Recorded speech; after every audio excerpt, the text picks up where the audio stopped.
প্রিয় দর্শক, IBTV info অনুষ্ঠানে আপনাদের সবাইকে স্বাগত জানাচ্ছি। সৌরভ ইমাম। এই অনুষ্ঠানে আমরা যুক্তরাষ্ট্রের রাজনীতি, বাংলাদেশের রাজনীতি, সামাজিক এবং নানা গুরুত্বপূর্ণ বিষয়ে কথা বলে থাকি। আজ আমরা কথা বলবো বাংলাদেশের রাজনীতি নিয়ে। আমাদের অতিথি, যিনি নানা গুণে গুণান্বিত, নানা বিষয়ে কাজ করছেন, তিনি সংস্কৃতি কর্মী, তিনি রাজনীতিবিদ, কমিউনিটি অ্যাক্টিভিস্ট, যুক্তরাষ্ট্র আওয়ামী লীগের জয়েন্ট সেক্রেটারি নুরুল আমিন বাবু। নুরুল আমিন বাবু, আপনাকে স্বাগত জানাচ্ছি আমাদের অনুষ্ঠানে। ধন্যবাদ।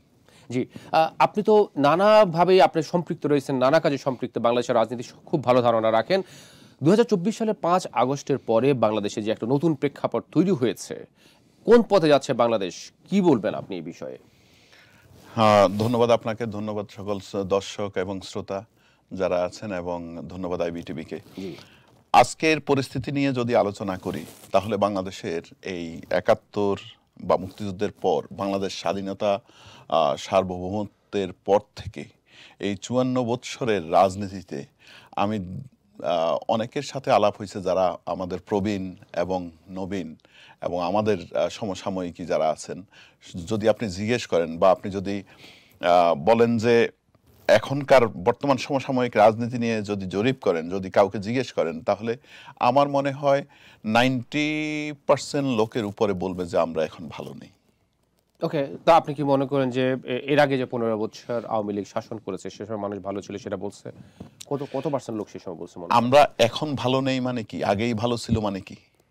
আগে ভালো ছিল, আগেই ভালো ছিল মানে কি? কিন্তু অনেকে তো অভিযোগ যে সে সময় ভালো ছিল না, মত প্রকাশের স্বাধীনতা ছিল না। এখন হচ্ছে অনেকে আবার বলছে যে আগে এখন ভালো আছে, আমরা এখন কথা বলতে পারতেছি। কয়জন সংখ্যায়? এই জরিপ তো হয়নি এখনো, জরিপ করলে আমরা বুঝে যাবে। মানে আপনি বলতে পারেন। আমি আপনাকে একটা কথা বলি প্লিজ। মতানৈক্য, মতাদর্শ, মতপার্থক্য থাকতেই পারে, অবশ্যই। আদর্শের দ্বন্দ্ব আপনার সব সময় ছিল, পৃথিবী আদি থেকে এই পর্যন্ত। প্রত্যেক দেশেই তাদের নিজস্ব ভিন্ন ভিন্ন আদর্শ থাকে, ভিন্ন ভিন্ন রাজনৈতিক দলের ভিন্ন ভিন্ন আদর্শ থাকে, অবশ্যই। ভিন্ন ভিন্ন মত প্রকাশের স্বাধীনতার জন্যই কিন্তু এই ভূখণ্ডে এই ভূখণ্ডটাকে বিভিন্ন ভাগে ভাগ করা হয়েছে। আমরা যেমন স্বাধীনতাটা পেয়েছি, আমাদের স্বাধীনতার স্বাদ আমরা আস্বাদন করতে পারছি না বলেই, বা আমরা আমাদের বাক শক্তি বলেন, মত প্রকাশটা করতে পারছি না বলেই কিন্তু আমাদের স্বাধীনতাটা আমরা 71 সালে স্বাধীন হয়েছি। শুধু মত প্রকাশ না, আমরা আমাদের অধিকার থেকে বঞ্চিত হয়েছি বলেই আমরা 71-এ দেশটাকে স্বাধীন করেছি, একটা রক্তক্ষয়ী যুদ্ধের মাধ্যমে, সংঘর্ষের মাধ্যমে। এখন আপনি যদি বলেন যে এখন আসি 71-কে মুছে ফেলতে হবে, এটা কে মেনে নিবে বলেন? ওটা ছিল আমাদের স্বাধিকার আন্দোলন, অবশ্যই। এটা ছিল আমার আদর্শিক আন্দোলন। আমি বলছি না যে এই আন্দোলন বৃথা, অবশ্যই না। আমার আদর্শ আর আপনার আদর্শ ভিন্ন, ভিন্ন মতের আদর্শ। আপনি আপনার আদর্শ প্রতিষ্ঠিত করার জন্য আপনি চেষ্টা করতেই পারেন। আমি আমার আদর্শ টিকানোর জন্য আমিও চেষ্টা করতে পারি। কিন্তু আপনি যদি আমাদের সবার একটাই গোল থাকা উচিত, সেটা হচ্ছে কি? বাংলাদেশ। সেটা হচ্ছে দেশটাকে ভালো রাখা। কিন্তু আপনি যদি সেটাকেই অস্বীকার করেন, আপনি যদি এমন কিছু ম্যাটিকুলাসলি ডিজাইনের মাধ্যমে একটা দেশকে ধ্বংসের মাধ্যমে, সার্বভৌমত্বকে ধ্বংসের মাধ্যমে আপনি যদি আপনার আদর্শ বাস্তবায়ন করতে যান, তাহলে আপনি কোথায় আদর্শ বাস্তবায়ন করবেন? ওকে, আমি বুঝতে পেরেছি আপনি যেটা বলতে চান। তো আপনি যে বলেন জুলাই যে আন্দোলন হয়েছে, জুলাই আগস্টটা 5 আগস্টের আগে যে এই যা আন্দোলনটা করতে গিয়ে মানুষের প্রতি যে দমন পীড়নের অভিযোগ করা হয়েছে, যে মানুষ মারা গেছে অভিযোগ করা হয়েছে, হাজার হাজার মানুষ, আমরা দেখেছি লাশ, আপনারাও দেখেছেন লাশ। তো এই আন্দোলনটাকে আপনি কি বলতে পারেন যে জুলাই 16 তারিখ 15 তারিখ থেকে তো আন্দোলন আরম্ভ হয়েছে, রাইট? 5ই আগস্ট আমাদের নেত্রী, জননেত্রী শেখ হাসিনা এদেশের মানুষের কথা চিন্তা করে উনি রাজনীতি করতেন দেশের মানুষের জন্য, উনি রাজনীতি করেন আদর্শের জন্য, উনি রাজনীতি করেন স্বাধীনতার স্বাদ, বঙ্গবন্ধুর যে স্বপ্ন, সেই স্বপ্নটাকে বাস্তবায়ন করার জন্য। ওকে, উনি মানুষ মারার রাজনীতি করেন না বলেই উনি সেই দিন আপোষে উনি কিভাবে দেশের স্বার্থে আপোষ করেছেন, জনগণের স্বার্থে আপোষ করেছেন। কিন্তু আপনি বলছেন উনি রাজনীতি অবশ্যই উনি চিন্তা করছেন যে যদি মানুষ বাঁচে থাকে উনি আবার ক্ষমতায় আসবেন, ইনশাআল্লাহ আসবেন। ওকে, এখানে দুটো প্রশ্ন আপনার কাছে, সেটা আপনি বলছেন একটা, প্রথম হচ্ছে স্বেচ্ছায় চলে গেছেন, বাট আমরা সংবাদপত্রে দেখতে পেলাম যে উনাকে যেতে চায়নি সেনাপ্রধান যখন বা আপনি এটা যদি আমি যদি বলি স্বেচ্ছায় চলে গেছেন সেটা আসলে ভুল হবে। দেখেন, অনেক সময় অনিচ্ছাকৃত অনেক কাজ করতে হয়। স্বেচ্ছায় কারাবরণ আছে না? রাইট। স্বেচ্ছায় কারাবরণ কেন করে? যখন কোনো পথ খোলা থাকে না, পথ খোলা থাকে না। উনি দেখছে যে উনি যদি সেখানে, শুনেন, যদি শেখ হাসিনা যদি মনে করতেন, আমাদের নেত্রী জননেত্রী শেখ হাসিনা যদি মনে করতেন এদেশের মানুষ মরবে কি বাঁচবে সেটা উনার জানার বিষয় না, উনি ক্ষমতায় থাকবে, উনি থাকতে পারতেন। সেই পরিস্থিতি ছিল সেই সময়, শেষ মুহূর্তে? আপনার কি মনে হয়? হয়তোবা ছিল, চেষ্টা করলেই না বোঝা যাইতো। ওকে, বাট আপনি আরেকটা কথা বলছেন। ওকে, আমি বুঝতে পারছি আপনার এই কথার কনক্লুশন হচ্ছে যে শেখ হাসিনা চাইলেই দেশে থাকতে পারতেন অনেক রক্তের বিনিময়, এটা হচ্ছে কথা। ব্লাডশেড হইতো। ওকে, সেটা হতো। বাট আপনি আরেকটা কথা বলছেন যে উনি কোনো মানুষকে হত্যার নির্দেশ দেন, মানুষ যেন মানা না যায় সেটা চেয়েছেন। বাট আপনি কি বিবিসি একটা অডিও শুনেছেন যেটা ওরা ফরেন্সিক ওরা অনেক ক্রস চেক করার পর নিশ্চিত হয়েছে শেখ হাসিনার এটা ভয়েস অডিও, যিনি নির্দেশ দিয়েছেন মরণঘাতী অস্ত্র ব্যবহার করার জন্য মানুষের উপর? এটা সম্পূর্ণ একটা ভুল কথা। তা আপনার অডিওটা কি বলবেন? আমি যদিও এই অডিওটা দেখি নাই, হয়তোবা আমার এটা মিস হয়েছে, তবে আমি এতটুকু বলতে পারি, জননেত্রী শেখ হাসিনাকে যতটুকু দেখেছি, জননেত্রী শেখ হাসিনা মানুষ মরার জন্য নির্দেশ দিতে পারে না, উনি সেরকম মানুষ না। বুঝতে পেরেছি, অনেক ধন্যবাদ। আপনি আপনার কথাটা বললেন। বর্তমান যে প্রেক্ষাপট, আওয়ামী লীগ এর আগে বিভিন্ন সময় ফিরে এসেছে। এর আগে মাঝখানে ৭৫ সালে বঙ্গবন্ধু শেখ মুজিবুর রহমান মারা যাওয়ার পরে প্রায় ২১ বছর পর ক্ষমতা এসেছে। বর্তমান প্রেক্ষাপটে আপনার কি মনে হয় যে আওয়ামী লীগ আবারও বাংলাদেশের রাজনীতিতে ফিরতে পারবে, ক্ষমতায় আসতে পারবে? এই স্বপ্ন কি দেখেন আপনারা এখন? অবশ্যই আসবে। কিভাবে সম্ভব? বাংলাদেশ আওয়ামী লীগকে আপনিই তো বললেন ৭৫-এ বঙ্গবন্ধুকে মারার পর সেটা এসেছে, বর্তমান প্রেক্ষাপটে সম্ভব কিনা? বর্তমান প্রেক্ষাপট আর সেই একই ম্যাটিকুলাস ডিজাইন, একই মেটিকুলাস ডিজাইন একই। তো আপনারা মানে আপনারা বলতে চাচ্ছেন যে এটা হচ্ছে স্বাধীনতা বিরোধী একটা চক্র, তো এটা কোনো রাজনৈতিক আদর্শ হতে পারে না। এতগুলো মানুষ যে মারা গেল, এইটার জন্য আপনারা কি বলছেন সবকিছু পরিকল্পিত? মানে আওয়ামী লীগ কোনো, আমি কিছুক্ষণ আগে আপনাকে বলছি না যে আমার আদর্শ আপনার আদর্শ ভিন্ন আদর্শ হইতে পারে, তবে হ্যাঁ, সেই আদর্শ যদি বাংলাদেশী আদর্শ হয়। আপনি তো বাংলাদেশী আদর্শ না, আপনি আমাকে ভাই বলেন, কিন্তু আসলেই আপনি আমাকে ভাই হিসেবে স্বীকৃতি দেন না। আপনার ভিতরে কি আছে সেটা আমি জানি না। আপনার আচরণে আপনি যখন সুযোগ পাবেন তখন বোঝা যাবে আমি কি আপনার ভাই। আমি আদর্শিকভাবে আপনার সাথে আমার সাথে মতপার্থক্য থাকতে পারে, মতানৈক্য থাকতে পারে, কিন্তু আপনার হাতে ক্ষমতা যাওয়ার পরে আমি বুঝছি যে আসলেই আপনি আমাকে ভাই হিসেবে স্বীকৃতি দেন না। আপনি যখন আমার বুকে গুলি চালান, আপনি যখন আমাকে মারার পরেও ট্রাকের পেছনে আমার পা বেঁধে আমার লাশটা নিয়ে পুরো শহর ঘুরে বেড়ান, আমি তো তখন দেখি না আপনি আমার ভাই। আপনি যখন আমি লাশ হওয়ার পরেও সেই লাশটা আপনি ঝুলাই রাখেন, তখন তো আমি বুঝি না যে আপনি আসলেই বাংলাদেশী একজন। ওকে, আপনি আমাকে শুনেন প্লিজ। আসেন, আপনি বলতেছেন যে আওয়ামী লীগ এমন কি করেছে? আওয়ামী লীগ কি কলিজা চর্বণ করেছে কখনো? মানুষ মেরে, মানুষের লাশের উপরে পাড়া দিয়ে মানুষকে কখনো আনন্দ নৃত্য করতে দেখছেন? লগি বৈঠা কোথায় ছিল? লগি বৈঠা 2006 সালে আন্দোলন হয়েছে। লগি বৈঠা, আপনি মিছিলের ভিতরে এসে আপনি যদি আমার শত শত লক্ষ লক্ষ কোটি জনতার মিছিলের ভিতরে এসে আপনি বলেন যে আমার আদর্শ, আপনি যদি সেখানে প্রতিবাদ করতে আসেন, আপনি যদি আমার পা পৃষ্ঠ হন, পায়ের নিচে পড়ে মারা যান, সেখানে আপনি এটা বলতে পারেন না। পৃথিবীতে অনেক প্রটেস্ট হয়, পৃথিবীতে এই যে প্রটেস্টগুলো হচ্ছে সেখানের ভিতরে পড়ে যদি আপনি সৌদি আরবে হজ করতে গিয়ে পা পিষ্ট হয়ে মানুষ মারা যায় না? সৌদি আরবের ঘটনা, এই আন্দোলনের ঘটনা আমি বলি কথাটা, আমি ফর এক্সাম্পল আমি বলতেছি না যে সৌদি আরবে যখন আপনি হজ করতে যায় তখন অনেক সময় অনেক কিছুতে পা পিষ্ট হয়ে মানুষ মারা যায় না? মাঝে মাঝে হয়। সেটা কি? সেটা ইচ্ছাকৃত না। সেটা ইচ্ছাকৃত না। এখন আন্দোলন চলতেছে, হাজার কোটি জনতা একসাথে এখানে রাস্তা দিয়ে হেঁটে যাচ্ছে, সেখানে আসি যদি আপনি ঝামেলা করতে যান, সেখানে পাপিষ্ট হয়ে যদি আপনি মারা যান, সেটাকে আপনি বলতে পারেন লাশের উপরে নৃত্য করা হয়েছে? এটা নিয়ে আপনি বলছেন যে আপনার ইচ্ছাকৃত না। আপনি 2 জন মানুষ, আপনি 10 জন মানুষ, 10 জন মানুষ নিয়ে এসে যদি কোটি জনতার উপরে আক্রমণ চালান, সেখানে সেটা কি নৃত্য হবে? সেটা লাশ পরে ঝুলাই রাখছে? সেখানে লাশের উপরে উঠে নৃত্য করা হয়েছে? মানুষ হেঁটে যাচ্ছে, মানুষ আন্দোলন করতে যাচ্ছে, সামনে কি হয়েছে সেটা মানুষ দেখে নাই? আপনি সেটাকে বলতে পারেন না যে লগি বইটা আর আপনি এটার সাথে তুলনা করতে পারেন না? লগি বইটা নিয়ে কিন্তু অনেক বিতর্ক রয়েছে, যে অনেক সে সময় বলেছে যে আপনি লগি বইটার সাথে এটা তুলনা করতে পারেন না। কেন পারেন না আমি বলি, এই কারণে পারেন না। আমি বলছি আপনি আন্দোলনের ভিতরে পড়ে পাপিষ্ট হয়ে আপনি মারা গেছেন, সেটা লাশের উপরে নৃত্য করা হয় নাই, লাশটাকে ঝুলিয়ে রাখা হয় নাই, সেই লাশ নিয়ে আনন্দ উল্লাসে মাতা হয় নাই।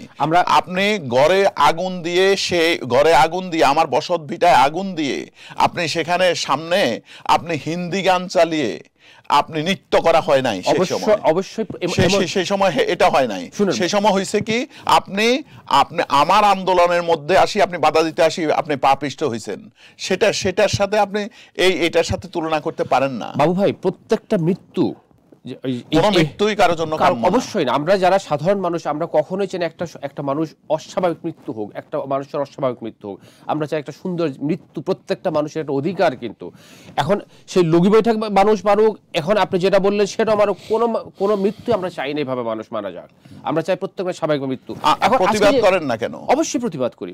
এখন এই যে আমরা মৃত্যুগুলো দেখছি, প্রতিবাদ করছি, আমরা প্রতিনিয়ত প্রতিবাদ করছি আমাদের মতো করে। এখন আপনি বলেন 24-এ যে আন্দোলনটা হয়েছে, মেটিকুলাসলি হোক বা যেভাবে হোক, 15 বছর কি এটা দায়, ক্ষমতায় ছিল আওয়ামী লীগ, এটা কি হচ্ছে কি আওয়ামী লীগের কোনো দায় আছে কিনা? আওয়ামী লীগ সবসময় চাইছে দেশের মানুষকে ভালো রাখতে। আজকে আওয়ামী লীগের যে উন্নয়ন, এটা দৃশ্যমান। অবশ্যই এটা উন্নয়নের ব্যাপারটা তো কেউ এটা দৃশ্যমান, অস্বীকার করতে পারবেন না? হ্যাঁ, আপনি 15 বছর, 1 বছর তো হইলো, এই 1 বছর আর আওয়ামী লীগের প্রথম 1 বছর মিলান তো। ওকে, এই বর্তমান অস্থির, এই জন্য আমি আপনাকে প্রথম প্রশ্ন করেছি। কিন্তু 15 বছর আপনি উন্নয়ন যেমন বলেছেন, মানুষ বিক্ষুব্ধ কেন হলো? আপনি যেমন অনেকগুলো কারণ আছে, এর মধ্যে অন্যতম কারণ নির্বাচন নিয়ে অনেকের অভিযোগ রয়েছে। যেমন 14 সালে 153 জন, 18 সালের দিনের ভোট রাতে হয়েছে, 24 সালে হচ্ছে ভোটারবিহীন নির্বাচন, বিনা ভোটে প্রার্থী নির্বাচিত হয়েছে। এই যে মানুষের ক্ষোভ, এটাকে আপনি কিভাবে দেখবেন? এখন আপনি 24-এর মতো মানুষ মেরে যদি ওই নির্বাচনে আপনি জিততে চান, সেটা তো রাষ্ট্রযন্ত্র আপনাকে অ্যাকসেপ্ট করবে না। ওকে, আপনি এখন বলেন তো, যারা কথা বলছেন, আপনি জরিপ করেন তো, সংখ্যায় কারা বেশি? ভদ্রতার খাতিরে যদি আপনাকে সুযোগ দেওয়া হয়, আমি জানি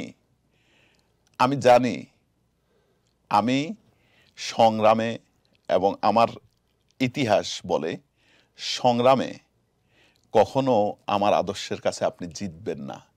সেই জন্য আমাকে মানুষ মারতে হবে না, সেই জন্য আমাকে একটা সময়ের অপেক্ষা করতে হবে। সেই সময়টা কি, হয়তো ভুল বুঝাবুঝি হইতে পারে, আমি বলছি না যে ভুল বুঝাবুঝি হইতে পারে না। তবে আমি যদি আরেকজনের ভুলটাকে আমি নিজে স্বীকার করে নেই, তাহলে তো এটা আমার দেশের জন্য ক্ষতি, আমার জনগণের জন্য ক্ষতি, এবং আমার আদর্শিকভাবে আমি আদর্শচ্যুত হব। ওকে, মানে আপনি বলতে চাচ্ছেন গত 15 বছর এবং 24-এর যে আন্দোলন আগে যে মারামারি হয়েছে, যে মানুষ মারা গিয়েছে, এতে আওয়ামী লীগের কোনো দায় নেই। আপনি নির্বাচন নিয়ে কথা বলছেন, নির্বাচনে মানুষ ভোট দিতে পারে, এটা বলতে চাইছেন? আমি একাধিকবার, হ্যাঁ, রাষ্ট্র মানুষের ভোটাধিকার প্রয়োগের নিশ্চিত করবে। অবশ্যই আপনি ভোট দিতে আসতেছেন, সেখানে কোনো ঝামেলা হয়েছে কিনা সেটা নিশ্চিত করবে। রাষ্ট্রের কোনো ক্ষমতা নাই আপনার স্বাধীনতা হরণ করার। আপনি ঘরে বসে আছেন, সেখান থেকে আপনাকে টেনে এনে আপনাকে ভোট দেওয়াইবে, এটা না, অবশ্যই না। আমার একটা রাষ্ট্রের একটা সংবিধান আছে, সেই সংবিধানে কি আছে সেটাই ফলো করবে রাষ্ট্র। অবশ্যই সেখানে সংবিধানে যা ছিল আওয়ামী লীগের বাইরে কোনো কাজ করে নাই, রাষ্ট্র বিরোধী কোনো কাজ করে নাই। যদি করে আমি আজ থেকে আওয়ামী লীগের বিরুদ্ধে আমি দাঁড়াবো। আপনি দেখান একটা কাজ রাষ্ট্র বিরোধী করছে আওয়ামী লীগ। 2018 সালে যে দিনের ভোট রাত হয়েছে, আগের দিন রাত ব্যালট বক্সে ভোট দিয়েছে। এখন কোন এত সংবাদকর্মী ছিল, কোন সংবাদকর্মীর কাছে আছে দেখান। এটা বিবিসি নিউজ করেছে। বিবিসি নিউজ কি আমাদের দেশের কোন সংবাদকর্মী দিছে এটাকে? 2-4 জন। শুনেন, আপনি যদি 10 জন সংবাদকর্মী থাকে, সেখানে যদি কেউ ওই যে ম্যাটিকুলাস ডিজাইনের মতো যদি একজন সংবাদকর্মী সেখান থেকে কিছু একটা ওই যে এআই সেই দিয়ে যদি কিছু একটা করে, সেটা আপনি না আমি কথা বললাম, সেরকম কিছু আপনি অ্যাকসেপ্ট করবেন নাকি 9 জন সংবাদকর্মী সেখানে ছিল তাদেরকে অ্যাকসেপ্ট করবেন? আপনি বলেন। অবশ্যই। আপনি দেখেন আজকে সংবাদ আপনার কোন মিডিয়ায় মানুষ মারা যায় সেটা প্রকাশ করতে পারে? আজকে দেখেন, আপনি দেখছেন 15 বছরে আপনি দেখছেন কখনো বাংলাদেশে কোনো ল ইন অর্ডার এইভাবে হস্তক্ষেপ করতে? আপনি দেখছেন আইনজীবীদের উপরে আক্রমণ চালাতে? এখন কিছু ব্যতিক্রম ঘটনা আমরা দেখতে পাচ্ছি সংবাদপত্রে। তাহলে এটা কি? এটাই আমি জানতে চেয়েছি। এখন সবকিছু মিলিয়ে বর্তমান যে প্রেক্ষাপটটা তৈরি হয়েছে, আওয়ামী লীগ অনেক দূরে চলে যাচ্ছে। আপনার কি মনে হয় সামনে আওয়ামী লীগ দূরে যাচ্ছে না? সামনে নির্বাচন করতে পারবে না আওয়ামী লীগ? নির্বাচন নিষিদ্ধ ঘোষণা করা হয়েছে, ছাত্রলীগ নিষিদ্ধ ঘোষণা করা হয়েছে, সংবাদপত্র আপনি বৈধ কিনা সে চিন্তা করেন, আপনি আওয়ামী লীগের চিন্তা করেন না। আওয়ামী লীগ 71-এ সেই দিনই আওয়ামী লীগ বৈধতা পাইছে, যেদিন আওয়ামী লীগ এই দেশের জন্য প্রাণ দিছে।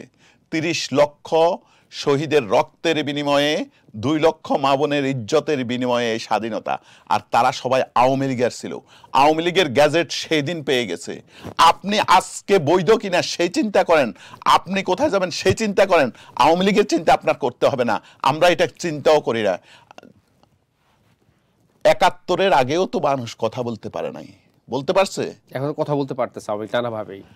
আওয়ামী লীগ 71-এর আগে কথা বলতে পারছে, স্বাধীনতা যুদ্ধের আগে কথা বলতে দিছে পাকিস্তানিরা? পুরো বাংলাদেশকে দেয়। 75-এর পরে আপনি জাতির গলা টিপে ধরেছেন, সেই সময়ও কথা বলতে পারে নাই। বুঝতে পারছি। আপনি বলছেন তাহলে ফিনিক্স পাখির মতো আওয়ামী লীগ এখনো আওয়ামী লীগ কি করবে সেটা দেখবেন। ওকে, কি সেটা পজিটিভলি না নেগেটিভলি? অবশ্যই আওয়ামী লীগ কখনো নেগেটিভলি কোনো কিছু করে না। ওকে, আপনারা যুক্তরাষ্ট্রে আওয়ামী লীগ নানাভাবে নানা কার্যক্রমে জড়িত রয়েছেন। সম্প্রতি আমরা দেখতে পেলাম যে আন্দোলন সংগ্রাম করছেন, প্রতিবাদ মিছিল করছেন। সম্প্রতি আমরা নিউ ইয়র্কের বাংলাদেশ কনসুলেটে আওয়ামী লীগের নেতাকর্মীরা আমরা হামলার অভিযোগ সংবাদপত্রে দেখতে পেয়েছি। এইটাকে আপনি কিভাবে দেখছেন যুক্তরাষ্ট্র আওয়ামী লীগের একজন? আমি সেদিন ছিলাম না আসলে। আমরা থাকলে হয়তো এরকম কোনো ঘটনা ঘটতে গেলে আমরা সেটাকে অবশ্যই ইয়ে করতাম। প্রটেস্টিং দেখেন, এখানে তো প্রটেস্ট অনেকেই করে, এবং ওই দিনও প্রটেস্ট বোধহয় আওয়ামী লীগের লোকজনে করেছিল। আমি সেদিন ছিলাম না নিউ ইয়র্কে। তবে এতটুকু বলতে পারি, সেটা হচ্ছে যদি কোনো বিচ্ছিন্ন ঘটনা ঘটে, সেটা তো একটা আইনি প্রক্রিয়ার মাধ্যমে বিচ্ছিন্ন ঘটনা ঘটছে কিনা, তবে আওয়ামী লীগের লোকজন সেটা ঘটাইছে বলে আমার মনে হয় না। বুঝতে পেরেছি। আপনি নিউজটা দেখেছেন নিশ্চয়ই। আমি আওয়ামী লীগের লোকজন আমি তো একটা কথাই বলছি, আওয়ামী লীগের লোকজন ঘটাইছে বলে আমার মনে হয়। ওকে, অনেক ধন্যবাদ। সবকিছু মিলিয়ে আমরা অনুষ্ঠান একদম শেষ পর্যায়ে আমরা অনেক কথা বললাম, আপনি খুব সুন্দর করে আপনার মতো করে উত্তর দিয়েছেন। অবশ্যই আমরা প্রত্যেক মতকে সম্মান করি। সবকিছু মিলে বাংলাদেশের রাজনীতি নিয়ে আপনি কি বলতে চান একজন আপনি গুরুত্বপূর্ণ নেতা হিসেবে আওয়ামী লীগের?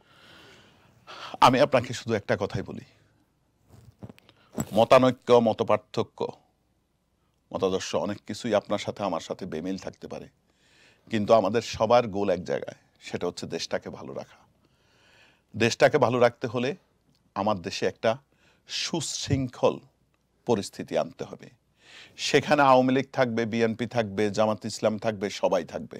কিন্তু আওয়ামী লীগ জামাত ইসলামকে নিষিদ্ধ করছে। আমি আপনাকে বলতেছি সেটা, বাট আপনি যদি আদর্শিকভাবে বাংলাদেশ বিরোধী হন, আপনার যদি বাংলাদেশের সার্বভৌমত্বে আমাদের যখন বাদ, সেখানে যদি আপনার মত পার্থক্য থাকে, তাহলে তো আপনি বাঙালি হইতে পারেন না, বাংলাদেশি হইতে পারেন না। আপনার যদি সেই রকম কিছু থাকে, তাহলে আপনি সেখান থেকে সরে দাঁড়ানো উচিত। আগে আপনি আপনার পরিচয়, আগে আপনি আপনার জন্ম, আপনি এটাকে পাল্টানো উচিত, আপনার নাম পাল্টানো উচিত। তারপরে আপনি বাংলাদেশ, আপনি যেই হোক, আপনি যদি আদর্শিকভাবে সেই দিনকার সেই মুক্তিযুদ্ধের বিরোধীকারী হন, তাহলে অবশ্যই আপনাকে আগে শুদ্ধ হইতে হবে। শুদ্ধ হয়ে আপনি যে ক্ষতি করেছেন আমাদের, সেই ক্ষতিপূরণ দিয়ে যদি আপনি নিজেকে শুদ্ধ করে আসতে পারেন, আপনি রাজনীতি করার এই প্রশ্ন অধিকার আপনি আপনার উঠলেন, আছে। এই যে আজকে স্বাধীনতা প্রায় 50 বছর উপর হয়ে গেল, বঙ্গবন্ধু আপনাদের নেতা বঙ্গবন্ধু শেখ মুজিবুর রহমান ছিলেন, শেখ হাসিনার আগেও ছিলেন, বিএনপি ছিল, এইটা আজকে 50 বছর পরেও কেন আমরা এই পেছনে বিতর্ক? এটা কি আমাদের দেশের জন্য ভালো না দেশের জন্য খারাপ? ওই সময় কেন সে সময় নেতৃবৃন্দ কেন কিছু করলেন না? আপনি 50 বছর পরে, একই বাবার 2 সন্তান থাকে, ওকে, ঠিক আছে? সময়ের প্রয়োজনে কখনো বড় ছেলে বাবাকে সহযোগিতা করে, কখনো ছোট ছেলে করে। বুঝতে পেরেছি আপনি যেটা বলতে চেয়েছেন। সেই সময়টা কি বড় ছেলের সময় হয়েছে। এখন বড় ছেলে যদি বলে যে ও করতেছে না, আমি কেন করব এখন, তাহলে বাবার মনে উচিত ছিল দুইটাকে একসাথে জন্ম দেওয়া। বুঝতে পেরেছি। ওকে, আপনি যে আপনার পয়েন্ট আমি ধরতে পেরেছি। আপনি শুনেন তো, আমাদের পরিস্থিতি হয়েছে এরকম, 54 বছর পরে আসি, আমি যদি 54 বছর আগে যে ভুলটা আমি করেছি, তাকে যদি সেই ভুল সংশোধন না করে তাকে সুযোগ দিই, তাহলে কি হবে? আবার ভুল করবে। আপনি আজকে বলতে পারেন যে আওয়ামী লীগ না, আমি এতটুকু বলতে পারি, আমি বুকে হাত দিয়ে বলতে পারি, আওয়ামী লীগের অনেক কিছুতে হয়তো একটু ভুল ছিল, কিন্তু এইটুকু ভুল ছিল না। দেশের কোনো সার্বভৌমত্বে আঘাত হানার কোনো ভুল ছিল না। দেশের কোনো ধরনের ক্ষতিকারক কোনো দেশ বিরোধী কোনো ষড়যন্ত্রে আওয়ামী লীগ লিপ্ত ছিল না কখনো। আওয়ামী লীগ যা কিছু করছে সবকিছু দেশ উন্নয়নের জন্য করেছে। আওয়ামী লীগ যা কিছু করছে সার্বভৌমত্ব রক্ষার জন্য করেছে। অবশ্যই ইতিহাস, আওয়ামী লীগ ইতিহাস সেটাই বলে। ইতিহাস একদিন বলবে। আপনি কি বলবেন? আপনি বলতেছেন, আপনি ডকুমেন্টারি একটা আইনে আপনি বলবেন যে না, এটার প্রমাণ কি, দলিল কি? তো আপনি ডকুমেন্ট উপস্থাপন করছেন না, দলিল কি? দলিল আমি যদি এখন বলি সৌরভ ভাই রাজাকার ছিল, হবে না? দলিল কি? দলিল কি বলে? ইতিহাস কি বলে? বুঝতে পেরেছি। ওকে, আমরা অনুষ্ঠান শেষ করব। শেষ করার আগে আপনার একটা কথা বললেন যে আমরা যদি ঐক্যবদ্ধভাবে যদি মিলিত না হই, আমরা ঐক্যবদ্ধ না থাকি, দেশটা আর এগিয়ে যাবে না। আপনার যে একটু আগে যেটা বললেন, এটা কি আদৌ সম্ভব? ঐক্য তো অবশ্যই আওয়ামী লীগ সবসময় চায়। আওয়ামী লীগ ঐক্য চাইছে। আওয়ামী লীগ কি আপনি দেখেন, আওয়ামী লীগ কখনো কাউকে বাদ দিয়ে কোনো কিছু করার জন্য চাইছে? আওয়ামী লীগ যখনই দেশ বিরোধী কোনো ষড়যন্ত্র হয়েছে সেটা ঝাঁপাই পড়ছে। সেখানে আপনি যদি ভিন্ন মতাবলম্বী হন, আপনি যদি সেই দেশ বিরোধী কাজে লিপ্ত হন, সেটার সাথে ঐক্য করার কোনো প্রশ্নই আসে না। বুঝতে পেরেছি। আমার ঐক্য হবে দেশের প্রয়োজনে। আজকে দেখেন, আওয়ামী লীগের আমলে যারা কথা বলছে, এই লোকগুলো আজকেও কথা বলছে। আওয়ামী লীগ সেদিন কি তাদের বাকরুদ্ধ করেছিল? আজকে যারা কথা বলছে তাদেরকে কেন এত দাঙ্গা হাঙ্গামা? আজকে ফজলুর রহমানের মতো লোকেরা কথা বলতে পারতেছে না কেন? এটা কি ইতিহাস না? এটা দলিল না? রুমিন পারানার মতো মেয়েরা কথা বলতে পারতেছে না কেন? এটা ইতিহাস না? রুমিন পারানার কথা বলছে কি হচ্ছে তার উপরে? আওয়ামী লীগ এরকম করছে? আওয়ামী লীগ সময় কথা বলতে যারা সাংবাদিক কথা বলতো বা মিডিয়া টকশোতে কথা বলতো, ওদের উপর আমার কিছু ঝামেলা হয়েছিল। এখানে অনেক ঝামেলা হয়েছিল। শুনেন, আজকে একটা আওয়ামী লীগের লোক দেখান তো কথা বলতে পারতেছে বাংলাদেশে? কিন্তু আওয়ামী লীগ তো নেই। তো আওয়ামী লীগের আমলে অনেকে যারা কথা বলবে ওরা তো নেই, অনেকে দেশ ছেড়ে চলে গেছে। কয়জন? আপনি কি কথা বলছেন না কেন? কয়জন? হ্যাঁ, কথা বলতেছেন না কেন আওয়ামী লীগ লোক? কিভাবে বলবে? আপনি এখন আমি কথা বলবো, আপনি দেশ রাষ্ট্রযন্ত্র, আমি কিছুক্ষণ আগেও বলছি, রাষ্ট্রযন্ত্র আপনার অধিকার নিশ্চিত করা এটা রাষ্ট্রের দায়িত্ব। আপনার অধিকার হরণ করা রাষ্ট্রের দায়িত্ব অবশ্যই না। সেটা কোনো রাষ্ট্রযন্ত্র আজকে বলে যে আওয়ামী লীগের কথা যে বলবে, মুখে আনবে, তাকে কি করবে? তাকে জেলে ভরে দেওয়া হবে। আজকে লতিফ সিদ্দিকীরা কি আওয়ামী লীগের কথা বলতে গেছেন? কিসের কথা বলতে গেছেন? ওখানে কার কথা? 71-এর মঞ্চ, যুদ্ধ, স্বাধীনতার কথা বলতে গেছে। কথা অভিযোগ করেছে তারা নাকি তাদেরকে যারা আক্রমণ করলো, পুলিশ তাদেরকে অ্যারেস্ট না করলে লতিফ সিদ্দিকীর মতো লোকদেরকে অ্যারেস্ট করলো। ঢাকা বিশ্ববিদ্যালয়ের শিক্ষক, আপনার সাংবাদিক লতিফ সিদ্দিকীর পক্ষে আপনারা বলছেন, লতিফ সিদ্দিকী তো আমি লতিফ সিদ্দিকীর পক্ষে কথা বলছি না, আমি এই যে কথার মাধ্যমে সেটা লতিফ সিদ্দিকীর পক্ষে চলে আসতেছে, তাদের কথাও এরকম আওয়ামী লীগের পক্ষে চলে আসতেছে। যদি কারণ আওয়ামী লীগ তো শুনেন, আওয়ামী লীগ দুধের ধোয়া তুলসী পাতা আপনি বলবেন না, কিন্তু আমি বলবো বর্তমান পরিস্থিতির আলোকে আওয়ামী লীগ দুধের ধোয়া তুলসী পাতা ছিল। ওকে, আপনি বলতেছেন যে এখন আওয়ামী লীগের সংবাদে কথা বলতে দেওয়া হচ্ছে। একটা সময় কিন্তু তারেক রহমানের যখন নিউজ ছাপা হতো, আমাদের যে 21 টেলিভিশন, প্রায় আমি 21 টিভিতে কাজ করেছি, 15 বছরের যে ইতিহাসগুলো সেগুলো দেখেন, তার এমন কোন দিন নাই আমার মনে হয় তারেক রহমানের কোনো না কোনো ইয়েতে আসে না। নিউজ উপর এমবার্গো ছিল, নিউজ প্রচার করতে দেওয়া হতো না শেষ দিকে। এখন শুনেন, তারেক রহমান আমার মনে হয় আপনি দেখেন এমন কোন না কোন চ্যানেলে তারেক রহমানের কথা সেখানে বলা হতো, প্রথম দিকে ছিল, পরে দেওয়া হতো না। ওকে, আমরা অনুষ্ঠানের শেষ পর্যায়ে চলে আসছি। শেষ দিকে আপনার দর্শক, আপনার ভক্ত যারা আছে বা আপনার আইবিটিভি দর্শকদের জন্য কিছু বলবেন কিনা আপনি? আমার একটাই কথা, সেটা হচ্ছে আমরা কে কোন দল করি সেটা বড় কথা না, আগে বাংলাদেশটাকে বাঁচান। যে একটা চক্র বাংলাদেশকে গ্রাস করছে, বাংলাদেশের গলা চিপে ধরছে, বাংলাদেশের স্বাধীনতা হরণ করছে, বাংলাদেশের সার্বভৌমত্ব হরণ করছে এবং বাংলাদেশটাকে আজ একটা যে পরাধীনতার শৃঙ্খলে আবদ্ধ করতে যাচ্ছে, আগে তাদের থেকে বাঁচান দেশটাকে। এরপরে প্রত্যেকের উচিত স্বাধীনতা সার্বভৌমত্বকে রক্ষা করার জন্য কাজ করা। আর এই স্বাধীনতা সার্বভৌমত্ব রক্ষা হলে আমি, আপনি সবাই আমাদের মত প্রকাশের সুযোগ পাবো এবং আমরা কথা বলতে পারবো, আমরা আমাদের আদর্শ বাস্তবায়ন করার জন্য কাজ করতে পারবো এবং আমরা এই দেশটাকে জাতির জনকের যে স্বপ্ন ছিল সেই স্বপ্নের সোনার বাংলা গড়ে তুলতে পারবো। ধন্যবাদ আপনাদের সবাইকে, ধন্যবাদ আইবিটিভিকে, ধন্যবাদ সকল দর্শকদের। আপনাকে অনেক ধন্যবাদ। আমরাও চাই বাংলাদেশের প্রত্যেকটা মানুষ ভালো থাকুক, তাদের মত প্রকাশের স্বাধীনতা থাকুক। নুরুল আমিন বাবু, আপনাকে অনেক ধন্যবাদ আমাদেরকে সময় দেওয়ার জন্য। দর্শক, আপনাদেরকে অনেক ধন্যবাদ এতক্ষণ আমাদের সাথে থাকার জন্য। আজকের মতো বিদায় নিচ্ছি। অচিরেই অন্য কোনো অতিথি, অন্য কোনো সাবজেক্ট নিয়ে আপনাদের সামনে হাজির হব। সেই পর্যন্ত সবাই ভালো থাকবেন, সুস্থ থাকবেন এবং সবসময় আইবিটিভির সাথে থাকবেন। আল্লাহ হাফেজ।